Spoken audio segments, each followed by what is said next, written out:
Okay, on today's show, sneaky new invisible speed cameras are rolling out, a mass BBC staff walkout, and Keir Starmer shows his true colours. Let's begin.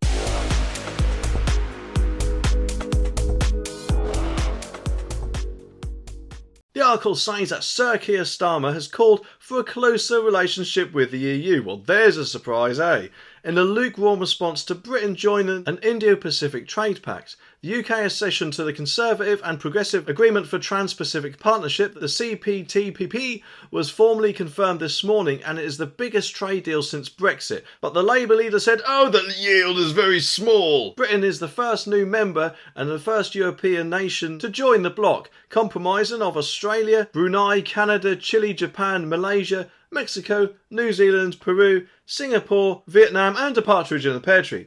Since the formation in 2018, the trade pact will slash tariffs for UK exporters to a group of nations which, with Britain's membership, will have a total gross domestic product, a GDP, of £11 trillion, accounting for 15% of global GDP. Prime Minister Rishi Sunak said it will help us unlock the benefits of Brexit for people across the UK. Critics say, though, that the impact will be limited, with official estimates suggesting it will add just £1.8 billion a year to the economy after 10 years, representing less than 1% of UK GDP. But Trade Secretary Kemi Badenoch told BBC Radio 4's Today programme, "Think of it as like us buying a start-up. It's not all about what it's doing today, but what the potential is for growth tomorrow." During a visit to a food manufacturing factory in Plymouth, Sir Keir said, "I welcome any trade deal, but I have to say we need to bear in mind that the net contribution to our economy will be something in the order of 0.08%. So yes, good to have a new trade deal, but better to have a closer relationship with the EU alongside it, and to help our businesses grow our economy and take us through and out of this cost of living crisis." Well, it didn't take him long, did it, to try and crawl up the bums of his masters at the EU by saying we need a closer relationship with them, rather than, of course, trying to look forward into the future of what this potential partnership might be, and of course, Kanzik, and then the other trade that we will do with all the other countries around the world, in bespoke deals which we're now able to do. Unless I'm guessing if you live in Northern Ireland, but we've got Rishi, our unelected Prime Minister, to thank for that one, haven't we? Because that basically shackles us to the EU through the back door of Northern Ireland. And therefore it does make me wonder what Keir Starmer will potentially do in 2024 if he does actually end up winning the next election and gets into Downing Street, because if he's saying that we need a closer relationship with the EU now, then I'm guessing he's bound to use that as one of his manifesto pledges with the election, and who knows, potentially may think that, oh, Northern Ireland is in the single market. I'll tell you what, how about we spread out throughout the whole UK? And you're bound to get people saying, oh, it's good for trade. But the problem is, that comes with certain conditions, and one of them, as far as I'm aware, is that we will once again be giving up our sovereignty, which, to be honest, was the whole point in Brexit, wasn't it? To get our sovereignty back. So we are the ones who decide things. And of course, you're bound to have a load of Remainers, or Rejoin as they're called now,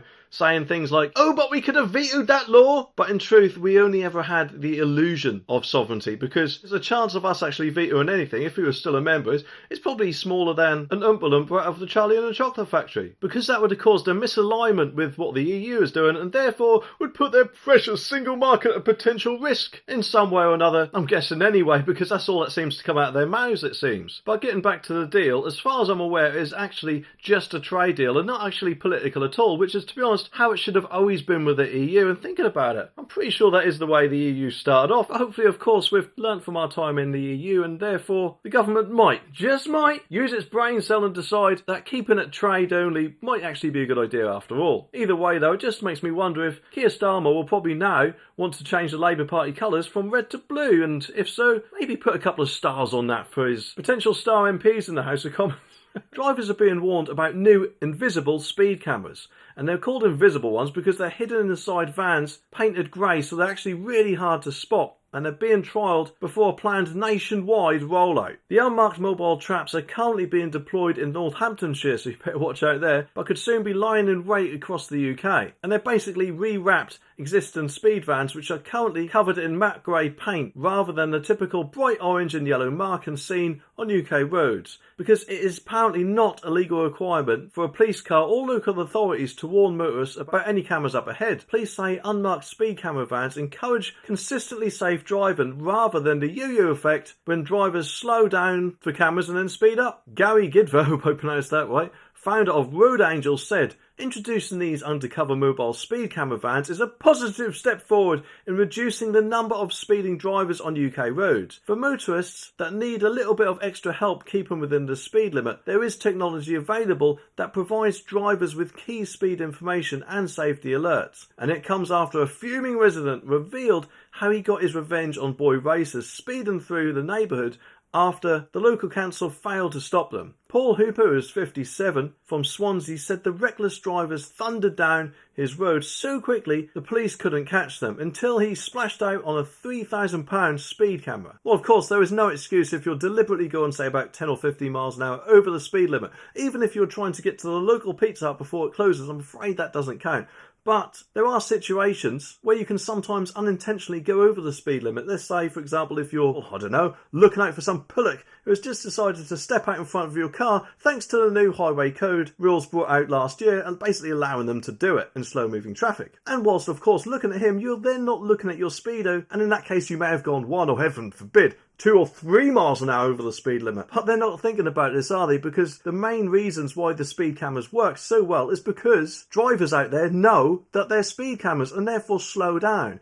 If you see a van which is grey, people who are breaking the speed rules, whether intentionally or unintentionally, aren't therefore going to pay extra attention to their speed they're doing and just going to carry on as normal because there's nothing saying that that's a speed camera at all, is it? So therefore, if anything, I think it's more of a cash grab than for safety at all. So in that case, I can't see how it encourages safe driving, especially as they're mobile. They'll be in different places all the time and the driver's only going to actually know about it a couple of weeks later when he gets the ticket through the post. We do often hear, though, don't we, about people who stop in front of normal police speed trap vans, or whatever you want to call them, and do things like opening their bonnets and things like that, which is obviously covering the camera. So maybe, just maybe, this is to stop things like that happening in general. It just makes me wonder how long it will actually be before the council does a similar thing and takes away the yellow boxes and either paints them the same colour as the lampposts, or finds a way of shrinking them down and putting them somewhere like a traffic light or something like that so you think it's another sensor. Even maybe on top of a normal lamppost itself. BBC journalists were gone on a 24-hour strike on May the 5th after the broadcaster announced it will cut jobs to local radio. The strike action will coincide with the local election results, and this will be the second walkout by members of the National Union of Journalists, the NUJ, after a strike on Budget Day earlier this month. The union has claimed that the BBC management will impose job cuts and make journalists reapply for their own jobs, as they plan to make local radio stations share programmes across the network from 2 p.m. on weekdays and at weekends. And this will take local programming from 100 hours a week down to just 40 hours. Poi Sejan, I hope I pronounced that right, the NUJ's national broadcasting organiser, said, "Video didn't kill off radio and nor will digital. We understand that digital services need to be improved, but it shouldn't come at the expense of local radio, which is the heart of the BBC's public service remit. To go from over 100 hours a week of local programming on every radio station down to just 40 is unacceptable. People want local relevant news that is accessible, and the NUJ members are prepared to stand up and fight for that. Once local radio stops being local, then it is the beginning of the end, and the BBC bosses don't have